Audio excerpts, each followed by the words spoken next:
Welcome to this edition of the Star Drive Report. Bruce Maccabee is an optical physicist who holds a Ph.D. in physics from American University. Dr. Maccabee worked for over 35 years at the U.S. Naval Surface Warfare Center Dahlgren Division as a research scientist on some of the most sensitive technology in existence. But first, some background into the U.S. Naval Surface Warfare Center Dahlgren Division. Engineering projects of historical military significance developed at the Dahlgren Division include the triggering device on the Hiroshima atomic bomb, the Norden bomb sight used on most American bombers such as the B-17 Flying Fortress, the B-24 Liberator and B-29 Superfortress during World War II, the Standard missile used on modern United States Navy warships, and the warhead for the AIM-54 Phoenix. Current projects include the majority of U.S. research into directed energy weapons, railgun technology, and weapons integration for the Littoral Combat Ship. Dahlgren conducts basic research in all systems-related areas and pursues scientific disciplines including biotechnology, chemistry, mathematics, laser and computer technology, chemical, mechanical, electrical, and systems engineering physics, and computer science. Distinguished figures who have worked for the Dahlgren Division include physicists Albert Einstein, Edward Teller, Carl Norden, and computer pioneers Howard Aiken and Grace Hopper. To say that a select company is an understatement, but what makes Bruce Maccabee part of an even more select group is that he is one of the few scientists at his professional level to step up and seriously investigate the UFO phenomenon from such a deep insider point of view, and you can probably count the number of such courageous scientists on two hands. Dr. Maccabee has published 5 books on the UFO phenomenon. UFOs are real, here's the proof. The FBI-CIA-UFO Connection, the hidden UFO activities of USA intelligence, Abduction in My Life, 3 Minutes in June, the UFO sighting that changed the world, and his most recent, The Legacy of 1952, Year of the UFO. I consider all of them to be Tier 1 level in the body of serious UFO literature. I'd like to welcome our guest, Dr. Bruce Maccabee, to the Star Drive Report. Bruce, how are you today? I'm fine, thank you. Okay. But I'm cold. Is it cold out there? It's cold on the east side, yes. Where are you located now? In western Ohio, not far from the Ohio-Indiana border. All right. You've been one of the few accomplished scientists out there who've had the courage to put their professional and academic credibility on the line to seriously tackle the question of UFOs. And you've been doing it a long time. Do you feel all that time and effort was well spent? Well, yes, I do believe it was well spent. At the very least, I learned a lot by carrying out these investigations, which required that you know things about photography and radar, interviewing people, and physical phenomena, and so on. So you try to identify whatever is reported. And then making this identification requires a considerable background and all sorts of phenomenology. But anyway, I think that it was also not a wasted effort because in my own humble opinion, I've proven that there's something strange going on that seems to involve other intelligences flying around in what we could call craft of various types. And what really piqued your interest in this subject in the beginning? Well, the beginning was way back in the early 50s when I was 8 to 10 or 12 or whatever years old, hearing about strange things being seen by people. And there were a number of movies that came out back in those days. The Day of the Earth Stood Still being one of them, and War of the Worlds being another one, and several others, which sort of stirred up the pot, you might say. But in the ripe old age of 10, 12, 14, I figured there wasn't anything I could do about finding out about these things that were being reported, so I just put it aside. I did read one of the chosen books a book that I chose to read out of a list of books that were available to meet the requirement of reading some number of books in a semester. anyway, Which I read Captain Ruppelt's book, The Report on Unidentified Flying Objects. It was published in '55. I I did probably read too. I read it when I was 58. 12, and it Yeah. profoundly affected me. It's an incredible book. I Well, I suppose it profoundly affected me, but it was not a profundity that I recognized. But I nevertheless wondered, as I was thinking about on turning the last page in the day of the book, and it seemed to me that now this was not the second edition. I was reading the first edition. The first edition ended up with me figuring that Ruppelt was sort of like sitting on the fence, and it would take a feather to knock him over onto the interplanetary side. That was sort of the impression I got from the book. But then I didn't really. I guess I read it when I was a senior in high school. Then thought no more of it as I was going to college at Worcester Tech for 4 years, and then went to American University in Washington, D.C. in '64 and started working on a PhD degree. And that was when sightings came back into the news in '65 and '66.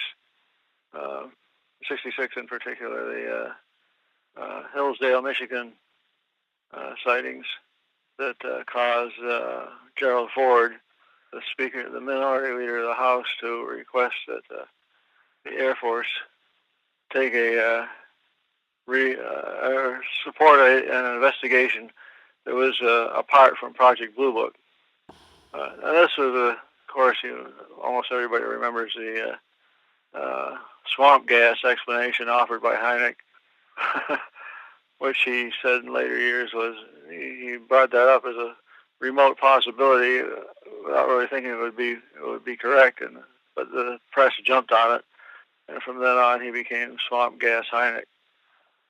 but Anyway, you're convinced. Go ahead. I got interested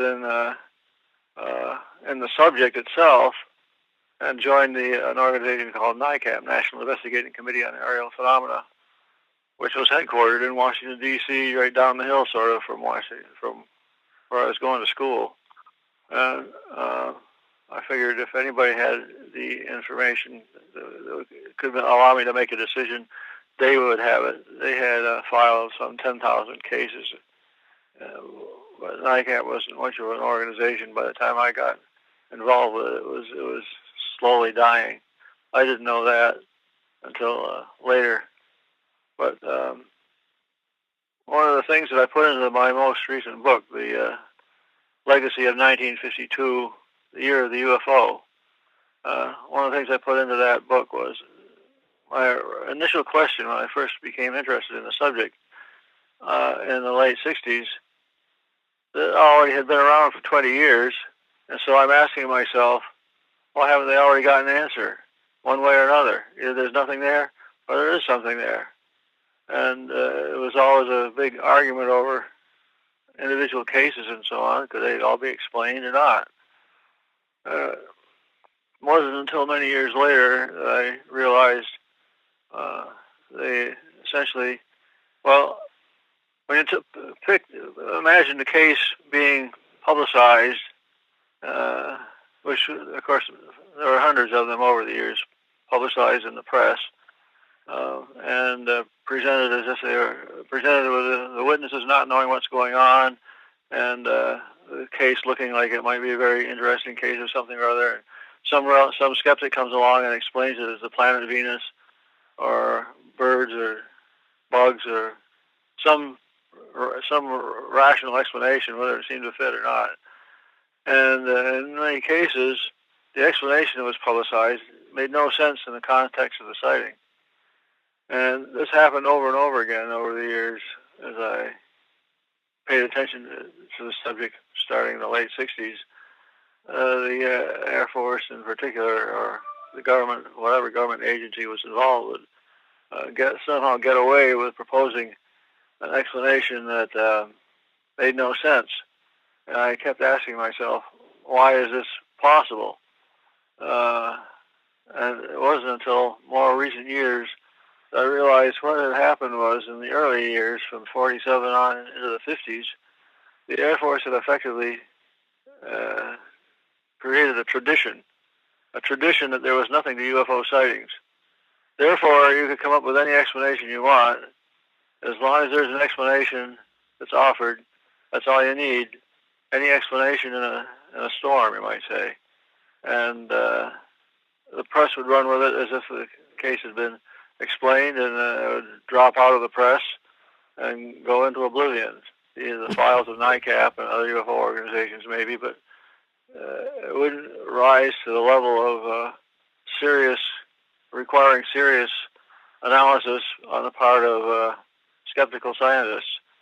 Scientists, well, the Air Force effectively mounted a cover-up of the good information, the really unexplainable cases by trained observers.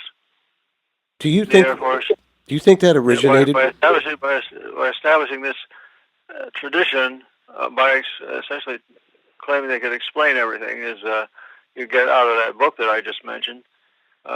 They claimed they could explain everything, so the scientific community and the general press considered it to be the funny season when somebody was going to report a UFO.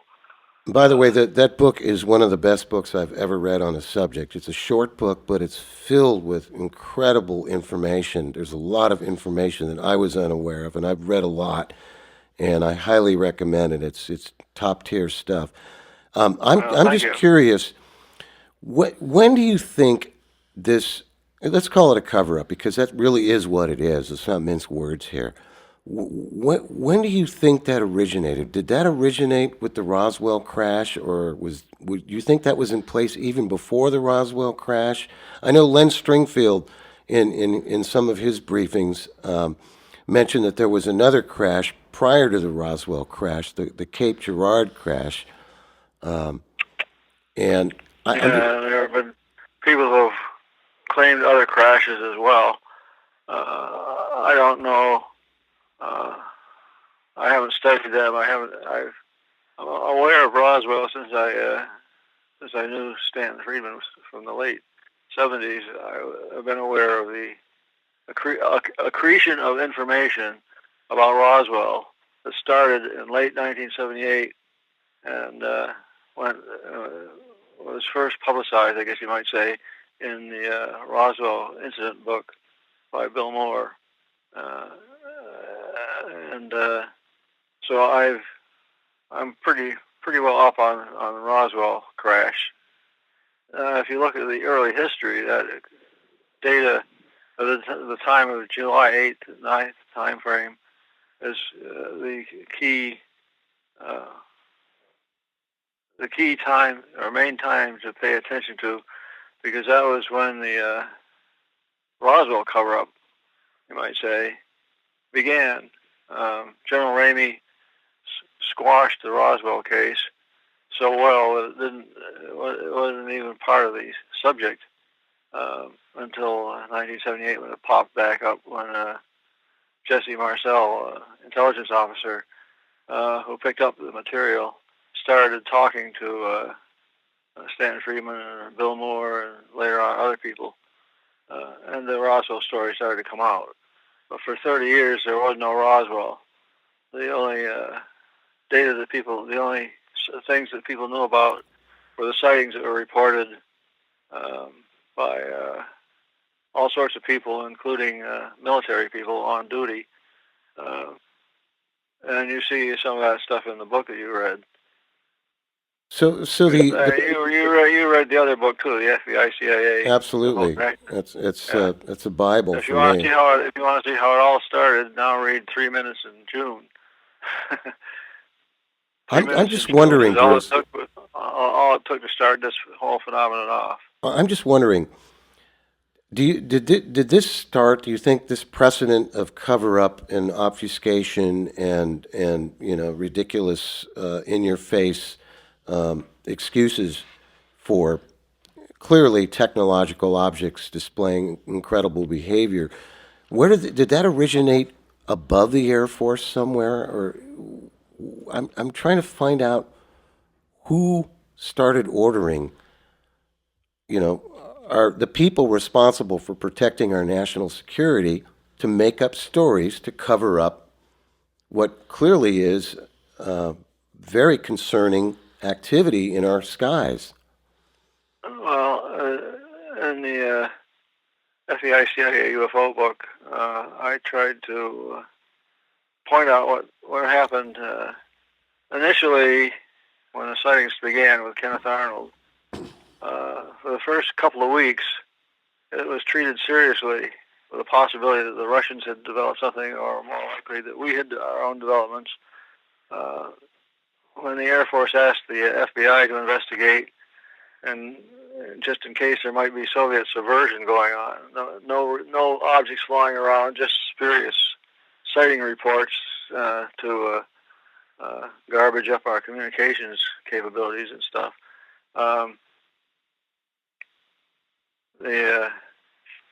When that all began, and the Air Force quickly denied having anything to do with it, for a while, for a couple of weeks, the press treated these reports seriously, and then when there was no firm evidence, and again I say Roswell was out of the picture, and one day after it occurred, with nothing but testimonial evidence, the press began to take a ho-hum attitude, and it made it look like it was a silly season. And although the first few sightings were quite good, they were sort of tended to be ignored.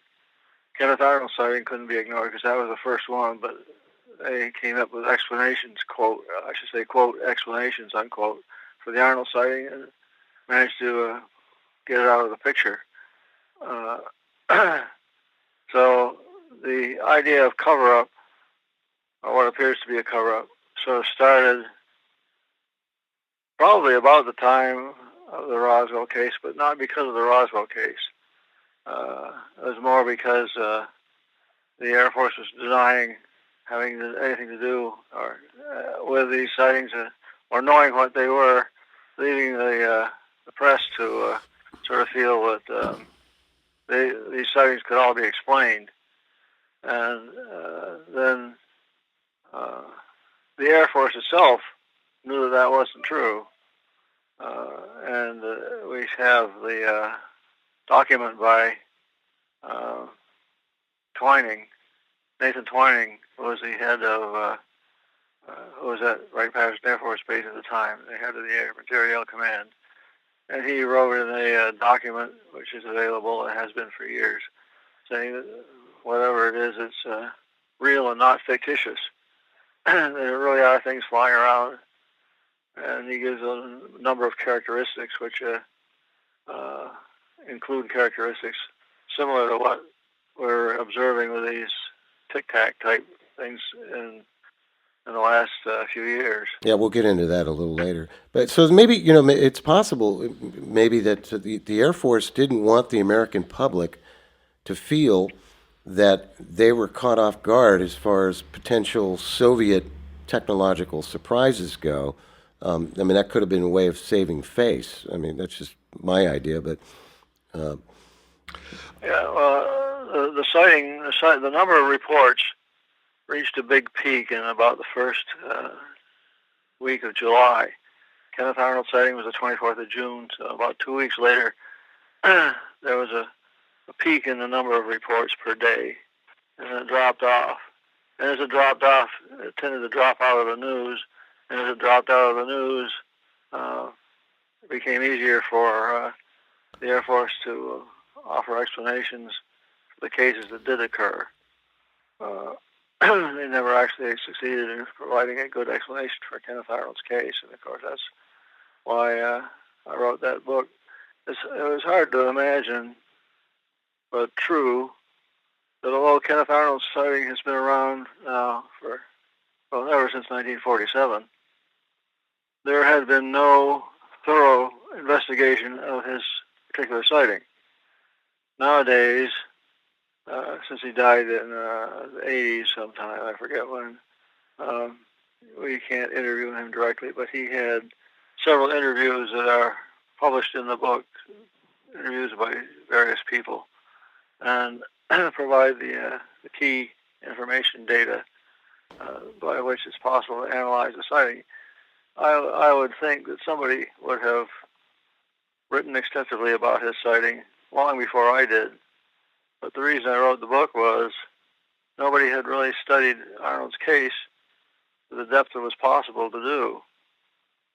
They had more or less capitulated to the Air Force, and Donald Menzel.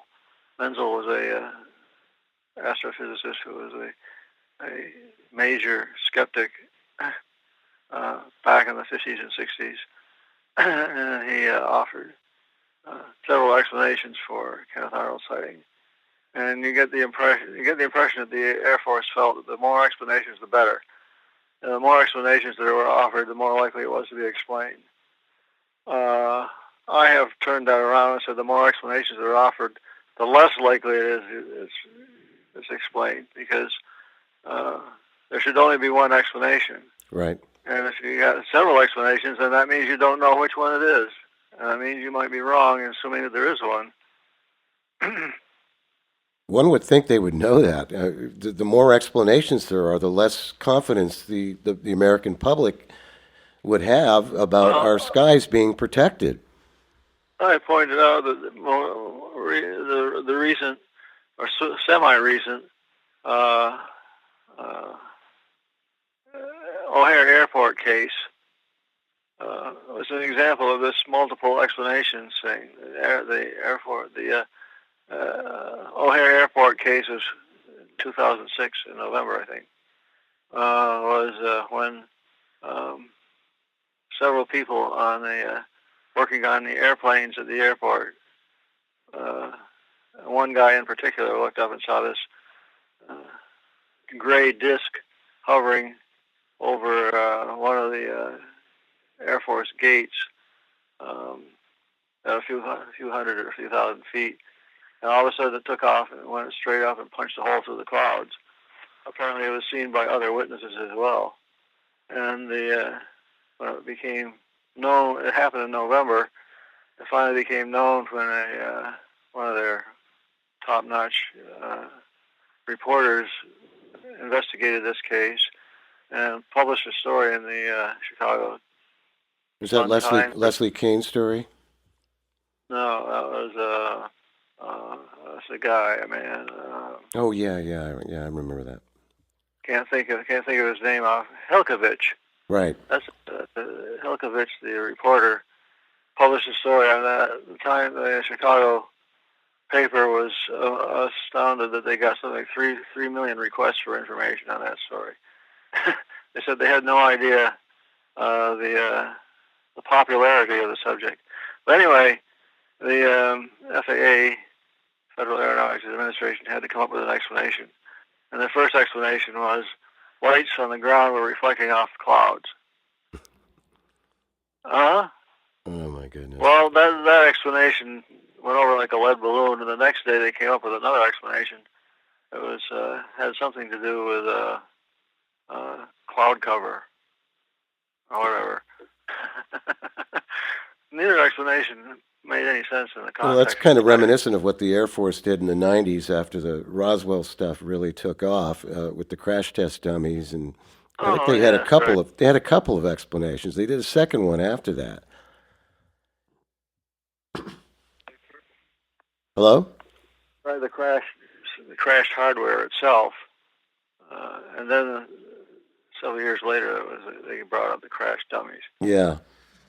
Well, I'd like to switch gears for a minute, and let's get into the Tic Tac UFO incident. I mean, you know as much about the declassification and release of government UFO-related documents and materials as just about anyone else out there, as evidenced by your book, the FBI-CIA-UFO Connection. So we got this remarkable F-18 video that clearly shows unidentified technological objects displaying incredible maneuvers. And this is certainly one of the most compelling UFO incidents in a generation or more. The logical questions I have are, why was this information even released in the first place? And how did this pass the decades-long institutional filtering mechanism in place. I mean, what's your opinion on that? Well, I've asked myself the same question. Of course, we know that this sort of came out because of Tom DeLonge and the TTSA to the Stars Academy, claiming they're going to be releasing video. It was a poorly done release of video. If they wanted to establish complete credibility at the very beginning, I mean, because we couldn't track the provenance of the video itself, and then they mixed things up. David Fravor, who came forward talking about his experience of approaching this thing and looking down on it and seeing it, he's the person who came up with a characterization of a Tic Tac, which basically means a cylinder with spherical cap ends, I guess. He described what he remembered seeing about it as sudden acceleration and taking off. And they had the video, which has been labeled the Tic Tac video, which we thought Fravor was describing what happened in that video. It turned out to be that video was another plane. The guy who came on to the scene after Fravor had landed, I guess. So they didn't. The bottom line is they didn't get their story straight, and it's been straightened out slowly over the last year or so.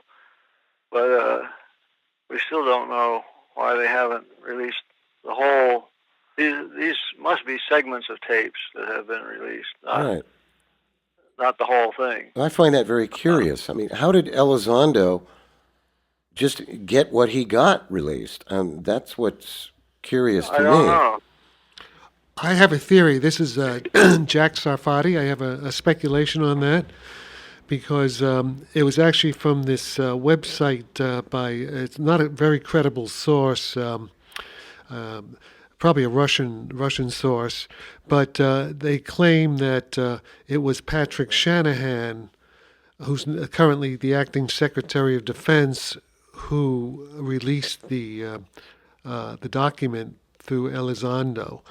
And then they also claim, and again, this is all allegations, it's all rumors, not confirmed, that Shanahan was a student of Donald Trump's uncle, John Trump, professor of engineering at MIT, and that John Trump was an expert, was very interested in the works of Nikola Tesla, on near-field electrodynamics.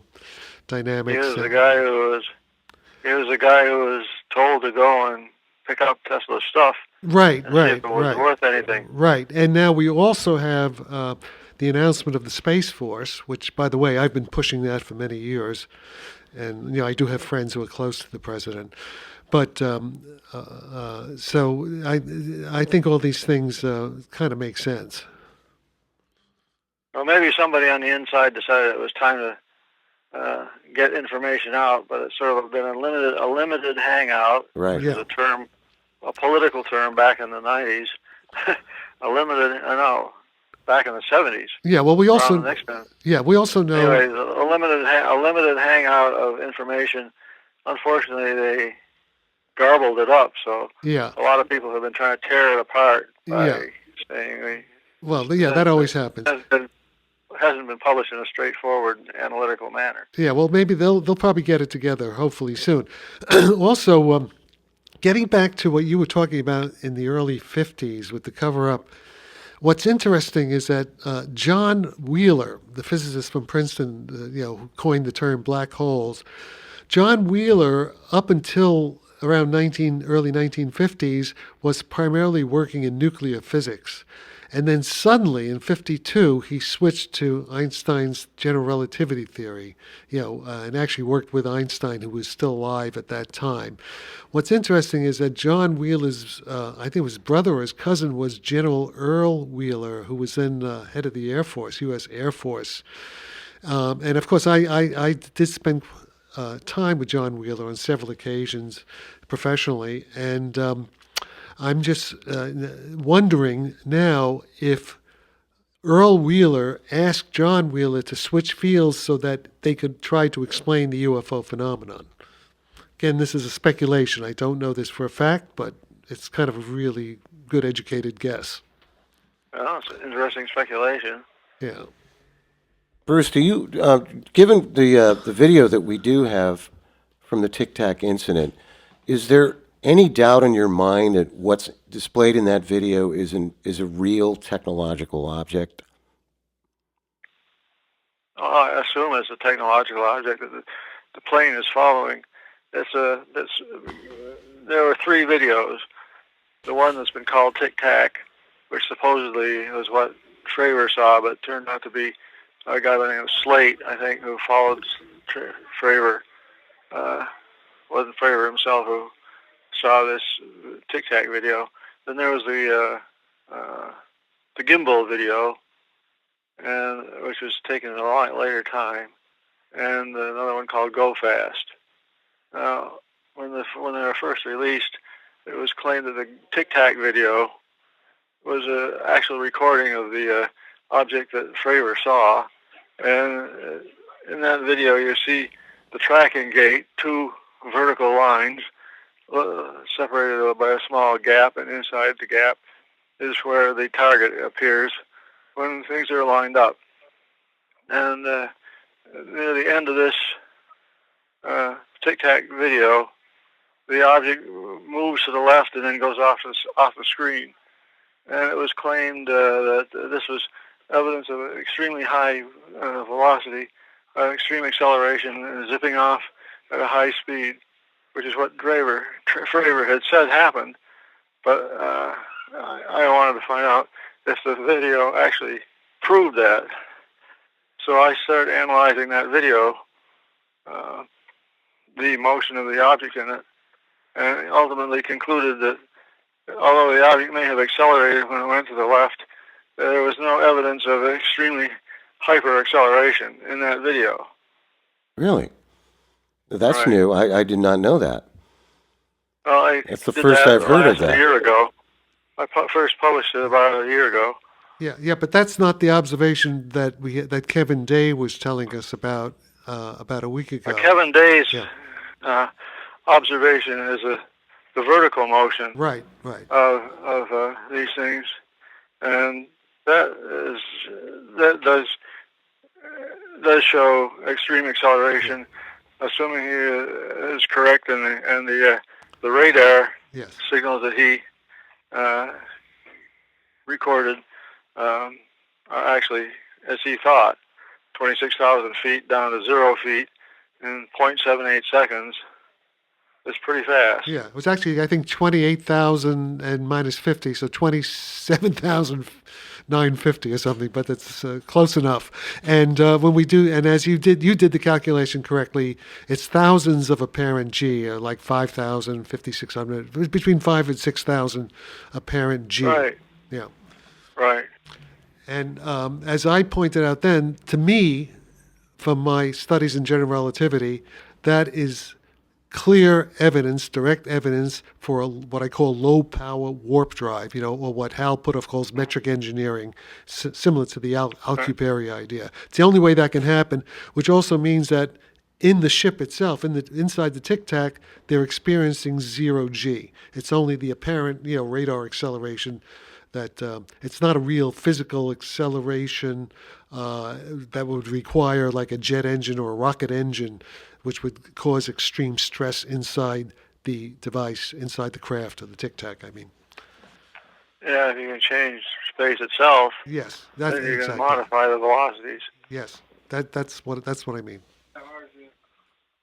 And actually, I have actually an explanation for how that might work using the metamaterials that Elizondo and Puthoff are talking about, Eric Davis, they're all talking about metamaterials.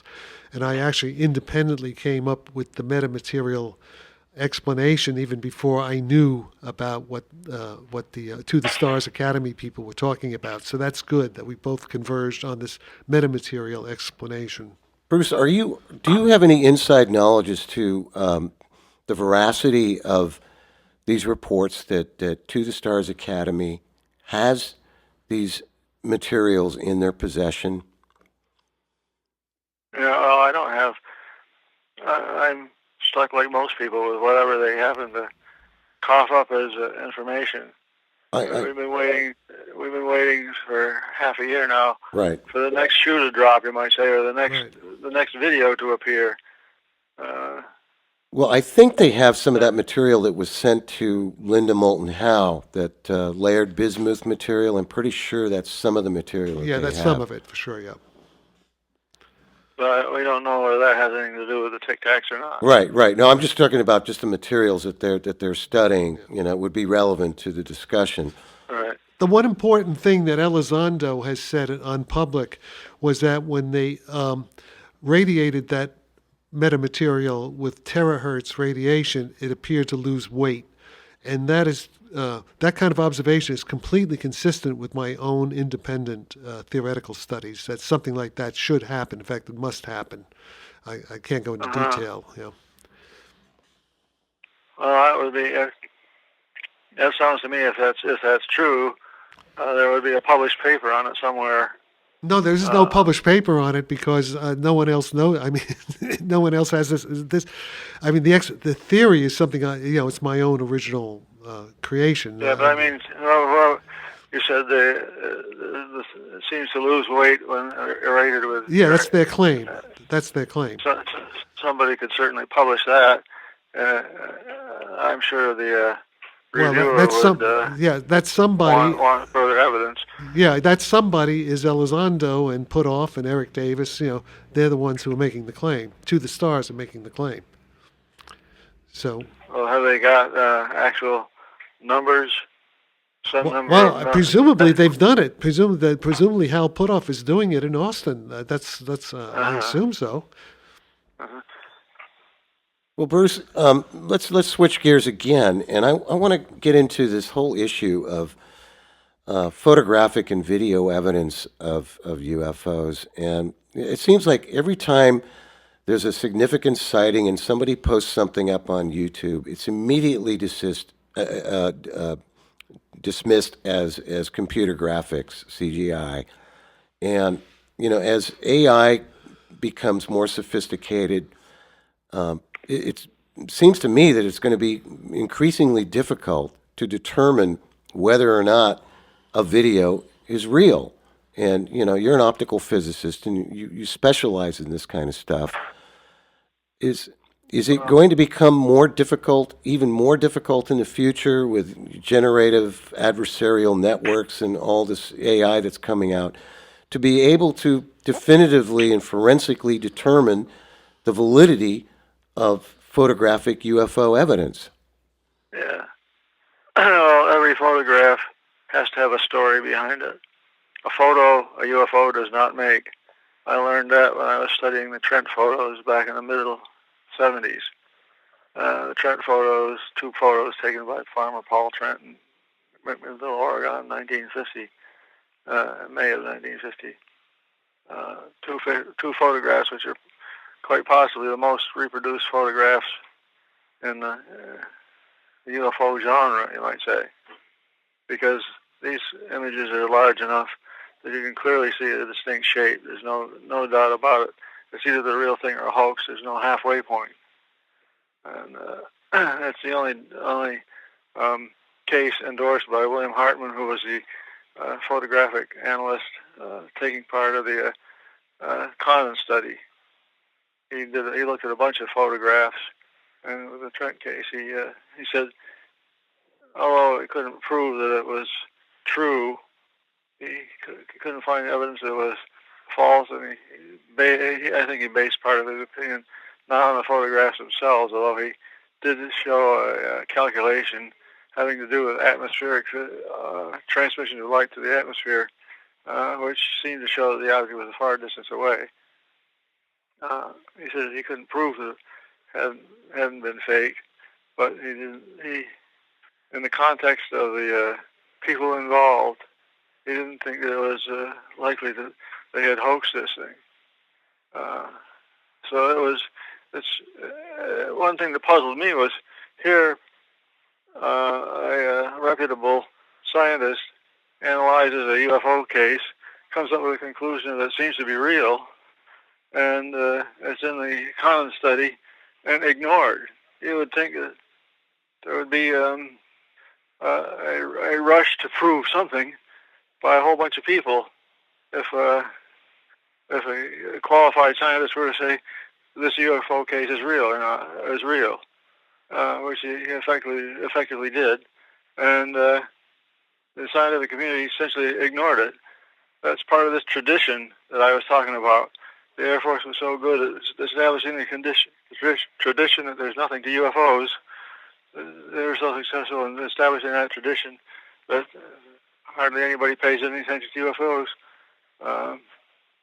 The mainstream scientists just ignore the stuff. What would you consider to be the strongest and best photographic UFO evidence ever? Well, it depends on what you consider strength, I guess. I learned from studying the Trent case over many years and talking to Mrs. Trent on the phone some 24 times over from the mid-'70s and tracking their lives, you might say. I wrote a couple of big papers on this whole thing. And the bottom line was, you can always say somebody did a perfect photo. So you can't prove, if it's a perfect photo, you couldn't prove that it was a hoax. But there has to be a story that goes along with it. There has to be, and that's where you get the context of the photos is where you get your case one way or another. And in the case of the Trents, it was generally felt by everybody who contacted them directly, including this guy, William Hartman, for the Conant report, that the Trents would not be likely hoaxers of anything, say nothing of certainly not something like a flying saucer. Well, they didn't find pie plates in their garage like they did in Billy Meyer's place. And what I'm saying is, you can always envision that somebody lucked out, made the right choice of parts and shapes and stuff like that to create a UFO photo hoax, but it was undetectable. The best of the photo can do is not have a flaw in it, I guess you could say. The worst of the photo could do is have something in it that makes it look like a hoax. For example, if there was a thin line from the top of the UFO up to the wires that are up above it. There's two wires up at the top of the picture, and this object is down below the wires. And if you found a line going from the object up to the wires, you might well say, well, this is a string that was picked up, and you can use extreme photographic analysis capabilities to find out if there is or isn't such a line. And if you don't find one, you can say, well, they lucked out. They used you might argue there is a thread there holding it, but the thread happens to have the same background brightness and color as the same color and brightness as the background. In other words, they picked a thread that matched the background. Mm-hmm. Photography only picks up contrast between things. If there were everything with the same brightness and color through a whole picture, you wouldn't see anything at all. Just a uniform brightness photo. So digital So tech. anyway, the Trent photos, I had lots of people look at them, including Robert Nathan at Jet Propulsion Laboratory, and guy whose name I can't think of offhand at Los Alamos, and several other people got access because I was able to get a hold of the original negatives. The first person to analyze the negatives after Hartman. Hartman did it in 1968, I guess. And then I was able to get the hold of the negatives in 1974, 75. And I had the negatives for almost 20 years, I guess, before I returned them. That was not the original plan. I asked Mrs. Trent if I could borrow them for a couple of weeks, and 20 years later, she gets them. Anyway, like I was saying, is it correct you to can always assume? imagine the Trents lucked out and created photos that couldn't be proven to be a hoax. So, granted this, you then have to look elsewhere for your proof one way or another. And the proof turned out to be something like what the guy who published the photos, the first publisher in the newspaper, the photo editor of the McMinnville Telegraph newspaper, he said he went to the Trent house to interview them after he learned of the photos and the sighting. He went to the Trent house, interviewed them, found the negatives underneath the sofa where the kids had been playing with them or something like that, and went back and he said, I blew those pictures up every which way, trying to figure out how they could have hoaxed this. And ultimately, he said, I concluded it wasn't a hoax because, and I quote him, they were too stupid. They were it wasn't a hoax. He concluded that it wasn't a hoax because they were too He concluded stupid. it wasn't a hoax because they were too stupid. Hmm. I've used the term mentally challenged on occasion, but Well, this is back in the days proof by stupidity. This is back in the days when we had silver halide emulsions on film, and now we're in the digital age. So it's obviously much easier to fake things now digitally than it was back then, because back then you had to actually. You still have tracings of the fact that you may have done something. But what I'm saying is, the really good case is the one where you can assume that the photo is a hoax. Okay, now prove the rest of the case is consistent with that. In the Trent case, you can assume that they, as I said, that they used a suspending thread, but it just happened that they picked the thread instead of picking a black thread, for example. It might be the first thing that somebody might say, I don't want my picture to show this thread, so I'll pick a black thread. Turns out that a black thread against a dull grayish sky can be seen in the photo because there's a brightness contrast between black and the sky color. But if they had taken a white thread or something that's a little bit off white and hung them on the model thread like that, it wouldn't be enough contrast for her to see it. Right. So are you convinced that very recently, a group in France has claimed to have explained the Trent case as a hoax because they claim to have located the thread. Well, when you look at they do some clever photo analysis on a statistical basis. You look at you try to ask yourself, what would the image of a thread look like?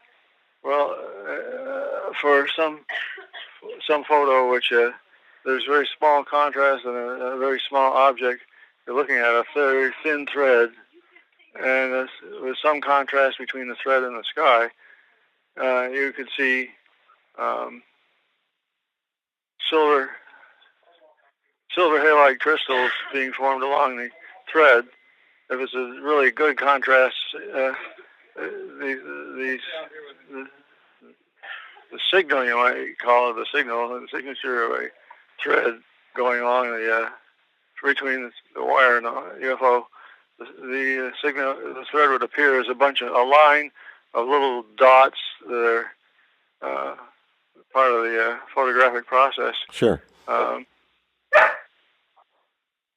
They claim that they have found this on a statistical basis. And they say that on a statistical basis, it looks like they have located a thread there.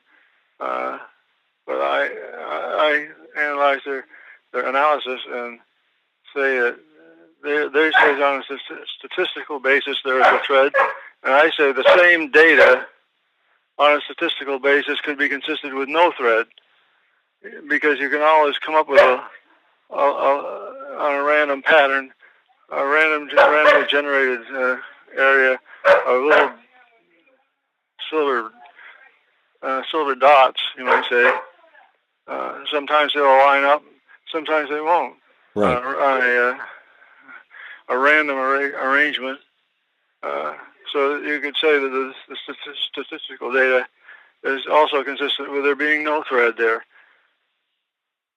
Hmm. You wouldn't get the same situation exactly with modern photography, digital digital photography, because you don't get the same sort of noise that you get with a chemical photographic process. But you still ultimately can say, okay, imagine that you did a perfect photograph of whatever it is. You can't you can't debunk the photo. The same methodology would apply. I mean, if you were trying to fake a picture using something suspended on a monofilament thread using a digital camera, I would assume that you'd be able to apply the same methodologies to determine whether or not there was a thread there in a digital photograph as opposed to silver halide crystals, although silver halide crystals are far smaller and more accurate than pixels. Well, again, it's always a question of color and contrast, and there has to be some contrast somewhere on a statistical basis, which says there is something there or there isn't something there. And if you have looking for a line between the top of a UFO and a wire up above, then you can say that there's going to be a line, there's going to be a thread there somewhere, and you can look for silver halide crystals of various sizes which happen to line up. If you get a bunch of them lining up, you might say, well, we got a thread. If you don't have as many of them lining up, you can say, well, maybe we don't have a thread. The bottom line that I ended up with was it's going to depend on the rest of the information that comes along with the photo. Right, the background information. You first look at the photo and say, is there anything that sticks right out as a hoax? And even with the modern techniques, you can still find fingerprints of superimposing one image on top of some pre-existing image. So, with regards to the Tic Tac video, are you The video that I looked at? Yeah, the Tic Tac video. Are you convinced that there really is something there? Oh yeah, there's again, it's not. I haven't interviewed the photographer, and you can always assume that he's part of a hoaxing group, I suppose, that have created this video to make it look as if some object's being picked up either by visible light or infrared. They switch back and forth, and the image of the unknown is somehow managed to be held between the vertical bars of the tracking gate for a period of time. If you assume that the story is basically true, then I think you've got something really there to look at.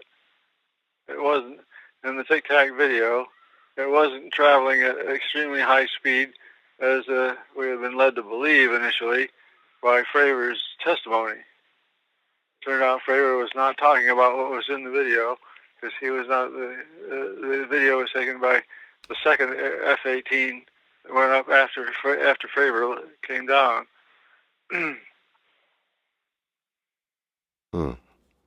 That's interesting. That puts it Well, different. I'm sure the videos are a real thing. I don't think that the government people involved with releasing this would do it if it was a hoax. Yeah, they have no reason. If you're trying to cover up UFOs by making people look away from it, why would you create a perfect Sure. UFO case? Yeah. And again, let me just say, this is Jack again, that the Kevin Day testimony with the radar is the really important one in terms of my interest, because it really shows it has to be a low power warp drive mechanism, control the gravity field with relatively small amounts of energy, because there are no heat signatures, nothing, no real disturbance to the atmosphere. All right. Well, Bruce, I'd like to kind of finish. Kevin Day had another testimony. At night, he went out and looked through a monocular or binoculars, I don't know, with a big optical telescope, 120 millimeter focal length, I think, or 120 millimeter diameter, I guess that's what it is. And he saw these lights up in the sky. And I asked myself, well, could he have seen? He had an idea how far away they were from radar detections, and then he went up onto the deck to look through this telescope, and he saw round objects, round lights up there at some distance away. I guess he knew roughly how far because of the radar. And I asked myself, well, we've been told that these things were Tic Tac shaped, a cylinder with spherical caps. That's not round unless you're looking at it endwise. So why would he be seeing round objects up there? And maybe he was seeing the ends of a whole bunch of Tic Tacs, or maybe they weren't. Whatever it was he was looking at, it was not the Tic Tac shape after all, but rather a round sphere or something like that. Wow. Where do you think we're headed with all this? I mean, do you think that the release of this Tic Tac video is indicative of a loosening up of this cover-up, or, like you said, a limited hangout? Something slipped through the cage and got out into the rest of humanity to look at. I would think that because it involves people who are on duty and they've been allowed to come forward and talk about it, that it certainly looks like it would be the beginning of a disclosure. But it's now been a year since the first disclosure shoe dropped, and we're waiting for the second shoe to drop now. Yeah. Bruce, do you keep in touch with Ron Pandolfi, who was at the CIA at the Weird Desk, like with Kit Green? Yeah, I wrote about him in my book. Right. Okay. So but have you been in touch recently with him? Because he's been at least via Dan Smith, for the last 5 years or so, they've been talking about imminent disclosure. And at first, Dan's kind of flaky, so we all wrote it off as Dan's fantasies. But they did seem to anticipate this recent release, the To the Stars Academy stuff, the Tic Tac and all that.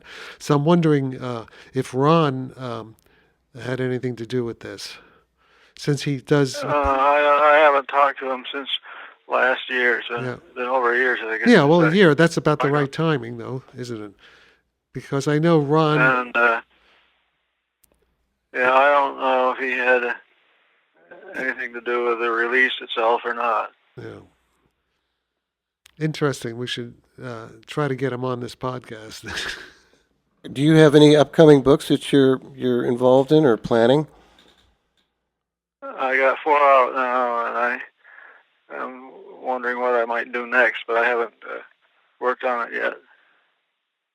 Well, I think we've covered a lot of ground here today, and it's been a fascinating interview, and I'd like to thank you very much for coming on. Well, thank you for inviting me. Thank you for coming on the Star Drive Report, Bruce. Nice to meet you, Jack. Yeah. Oh, wait. Before we end. Yeah. So, what do you think of Project Blue Book on History Channel, Bruce? What's your general impressions? What about it? Well, what's it? Do you think they're doing a good job on Project Blue Book in interesting the public?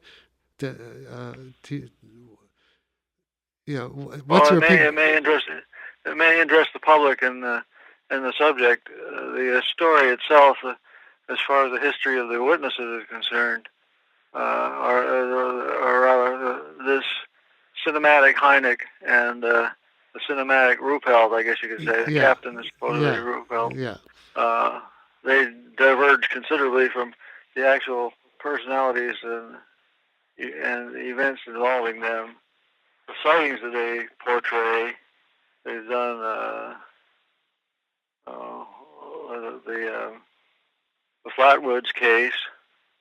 Last week they had Carl Hart and the Lubbock Lights. Yes.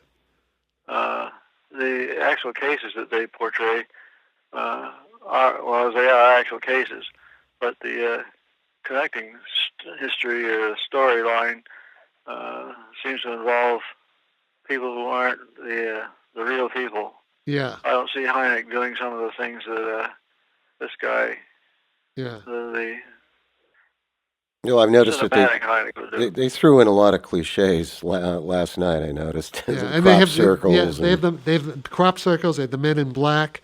And do you think there's anything to that Russian woman, the Russian spy, friend of Hynek's wife? Do you know anything about if there really was such a person, a Russian spy? I know nothing about it. If there was, Yeah. I would doubt it. I Yeah. have met Mimi years ago. Okay, it was one. Yes, right. She doesn't seem to be the type of person who would be likely to have a Russian spy as a friend. Well, of course she didn't know. You know, of course she didn't realize she was a Russian spy, but nothing like that has been written about. I mean, there hasn't been any writings about Russian involvement with them. Okay. Well, Bruce, we're going to wrap this up, and again, I thank you for coming on, and Thank you for having me. And have a great day. And Thank you. I hope you do another book because your last one really blew me away. I'll get the 3 minutes one. I will, and I'll be recommending. I already have recommended your books to everybody I know is interested in this subject. Okay. Okay. Bye, Yeah, Bruce. thank you very much. All right. Bye, Bruce. Bye. Bye. Bye.